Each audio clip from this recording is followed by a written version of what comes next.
Are your dishes still dirty after washing them? Is your water temperature not hot enough? Are you using a lot of detergent and still not getting the results that you want?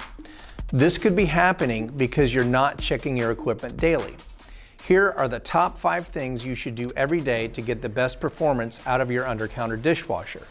First, check the detergent and rinse agent levels to ensure that there is an adequate supply of product to get you through your shift. Second, make sure the machine is turned on and heating to the correct temperature for washing. For this 180 UC, the wash temperature needs to be between 150 and 160 degrees Fahrenheit. Note, you'll only see the final rinse temperature displayed during the rinse portion of the cycle.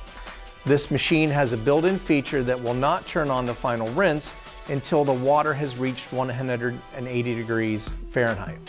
So, if you're running through the first cycle of the day, you may experience a longer wash time while the booster heater gets up to temp. Third, check the interior scrap tray in your machine. Remove and clean throughout the day.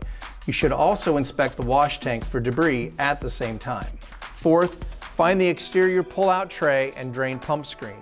Remove them and spray them off and install correctly. The fifth and final step, inside the cabinet you will see both upper and lower wash and rinse arms. Inspect them thoroughly. If the jets are clogged, remove them and clean. Following these 5 simple steps will guarantee that your Undercounter dishwasher gives its best performance. If you have any questions on daily machine maintenance, please reach out to your local Diversey representative or call our customer support line.